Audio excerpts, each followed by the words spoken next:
जरा सुनिएगा। अच्छा इसहाक डार साहब, जैसा कि आपने इंडिया और इजराइल के गठजोड़ का जिक्र किया, इस मरतबा खुदा न खास्ता जो इजराइल है वो अगर ईरान को जेर करने में कामयाब हो जाता है तो आपको लगता है कि फिर इजराइल और इंडिया का अगला निशाना पाकिस्तान भी हो सकते हैं? माय गॉड, अल्लाह ना करे ये कभी नहीं होगा मीर साहब।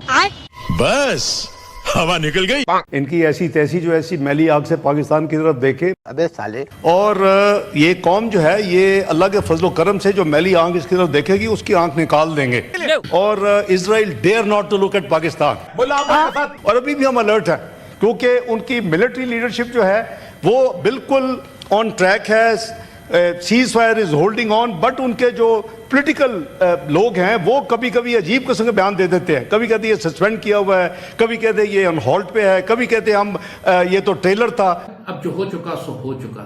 अब भारत की जानिब से अगला ऑपरेशन, अगला राउंड शुरू होने वाला है। तोबा अस्तगफार, तोबा तोबा तोबा, खुदा मुझे माफ करे। तबाह बर्बाद बर्बाद बर्बाद बर्बाद कर दिया। बहुत से उसमें कमेंट्स इंशाअल्लाह माशाअल्लाह सुभान अल्लाह के थे, तो मैं यही देख देख के सोच रहा था ये माशाअल्लाह सुभान अल्लाह माशाअल्लाह सुभान अल्लाह से हाय अल्लाह कब में शुरू हो जाता है। एक बहुत बड़ा पाकिस्तान का एंगल है क्योंकि पाकिस्तान ने मुंह खोल दिया और मुंह खोल के पाकिस्तान फंस गया।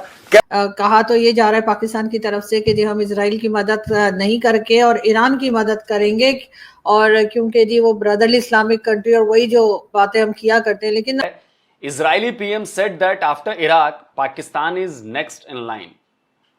फिजा खान स्टार्टेड क्राइंग। दोस्तों, पाकिस्तान की दो चीजें विश्व फेमस है। जी हाँ, एक है उनकी नंबर 1 आर्मी जो कि युद्ध के दौरान सिविलियन गवर्नमेंट को आगे करके स्वयं बंकर में छुप जाती है। दूसरा है दोस्तों उनका लाहौरी चूरन।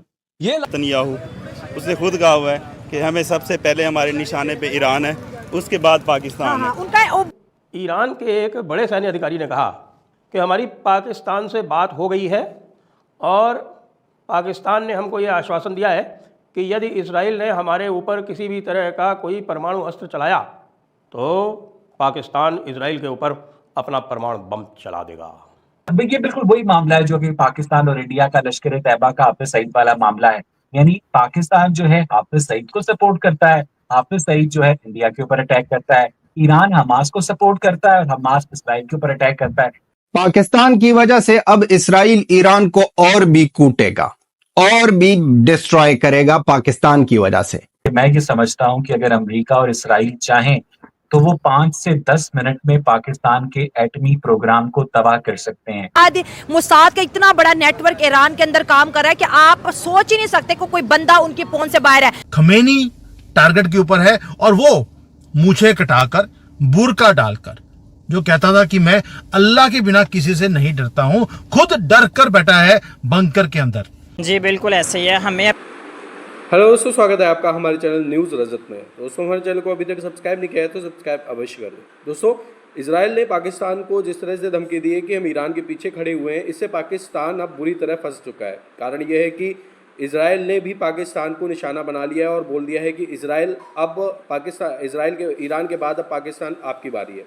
तो यहाँ पर पाकिस्तान डरा हुआ है और शहबाज जी की इस इजराइल की जो नेतन्याहू धमकी है वो इजराइल पाकिस्तान अब सोच रहा है कि अब मुझे क्या करना चाहिए। तो इसी के पर्पज़ से हम बढ़ते हैं रिएक्शन की तरफ, देखते हैं और पाकिस्तान से हमें क्या क्या रिएक्शन। पाकिस्तान ने बहुत बड़ी गलती कर दी है ये कह के कि वो इजराइल के ऊपर अटैक करेंगे, क्योंकि अगर कुछ किया या नहीं किया या कुछ भी गड़बड़ शड़बड़ की तो इजराइल अब इस स्थिति में है क्योंकि वो अफ़गानिस्तान के ऊपर से भी जा सकता है। अफ़गानिस्तान के पास तो वैसे भी कोई किसी तरह के कोई एयर डिफेंस है नहीं और एयर डिफेंस कतई नहीं है उनके पास में, ज़ीरो एयर डिफेंस है। और वो भारत से कह रहे हैं कि हमको कुछ एयर डिफेंस दे दो जो कि वो डूरन लाइन पे पाकिस्तान के खिलाफ लगा सके। भारत उसके ऊपर विचार कर रहा है। तो पूरी तरह से ये इजराइल के लिए संभव है कि वो ये रिफ्यूलिंग टैंक्स ले जाके ईरान के ऊपर रिफ्यूल करके, और ये जो पाकिस्तान के ये छोटे मोटे जो हैं आपके न्यूक्लियर आर्सेनल के स्टोरेज और उनके लॉन्चर्स, उनको डिस्ट्रॉय कर दे। तो अब पाकिस्तान जो है वो इजराइल से भी लड़ने जा रहा है साथ साथ। सोचिए, इजराइल और भारत एक साथ यदि फ्रंट पाकिस्तान के ख़िलाफ़ खोल दें तो क्या होगा। वैसे भी एक पुराना जो इंटरव्यू है नेतन्याहू का वो चल रहा है, वो काफ़ी पॉपुलर है, लोग उसको उनके हिसाब से वो क्या कहते हैं, इस्लामिक न्यूक्लियर बॉम्ब है। लेकिन एक फंडामेंटल डिफरेंस है। पाकिस्तान अगर आप देखें तो सुन्नी मेजॉरिटी है, ईरान शिया मेजॉरिटी है, और आपस में ऑलरेडी काफी फ्रिक्शंस भी हैं। खैर उन पे फिर चर्चा करेंगे। यहाँ पे दोस्तों आप जिनको देख रहे हैं मोहम्मद रिजाई हैं, ये ईरान के सुप्रीम नेशनल सिक्योरिटी काउंसिल के मेंबर है। एक समय में IRGC Iranian revolutionary guard core जो है, जो कि सबसे बड़ी डिसीजन मेकिंग अगर आप देखें फोर्सेस है जो डायरेक्टली अयतुल्ला के अंदर आती है, उसके ये कमांडर भी रह चुके हैं। फिर अगर आप देखें तो ये जो कह रहे हैं, इस वजह से इनके स्टेटमेंट्स को दोस्तों आप हल्के में नहीं ले सकते। डेफिनेटली वजन है जब ये कुछ कहते हैं। देखिए दोस्तों यहाँ पे आपको बता देता हूं, ये जो आश्वासन इन्होंने दिया, जो कहा इन्होंने कि पाकिस्तान ने हमें दिया है, ये कहीं भी पाकिस्तान की फौज मीडिया में या ऑफिशियली ऐसा नहीं कही है। किसी पाकिस्तानी ऑफिशियल ने नहीं कहा कि इजराइल यदि वेपन न्यूक्लियर बॉम्ब चलाएगा तो बदले में पाकिस्तान चलाएगा। इस प्रकार के बयान कहीं से भी नहीं आए हैं। दोस्तों अगर आप पब्लिक स्टेटमेंट्स देखें तो पाकिस्तानी फौज कहीं वापस बंकर में छुप के बैठी है, क्योंकि सब जानते हैं कि किस प्रकार से वो इन्हीं इजराइल को सपोर्ट भी कर रहे हैं कोवर्टली अमेरिकन प्रेशर में। दरअसल अमेरिका ने जो पैसे उड़ाए हैं उसमें कहीं ना कहीं ये जो आपके फील्ड मार्शल हैं वो इन पैसों की बारिश में खूब पैसे समेटे हैं, और उसके साथ कहीं ना कहीं उन्हें इजराइल को सपोर्ट भी करना पड़ रहा है। फिर ईमान धर्म जाए भाड़ में। दरअसल यहाँ पे दोस्तों पाकिस्तान की जो सिविलियन गवर्नमेंट है, ऐसे वक्त में उनको आगे कर दिया जाता है। आपने देखा ही था ऑपरेशन सिंदूर में फील्ड मार्शल तो बंकर में बैठे थे। जब ऑपरेशन सिंदूर खत्म हुआ उसके 2 दिन बाद तक भी वो अंदर ही बैठे रहे, क्योंकि भारत ने क्या कह दिया था, ऑपरेशन सिंदूर अभी भी चल रहा है, तो इसलिए वो डर के मारे बाहर नहीं निकल रहे थे। इस वक्त भी वो कहीं लापता है।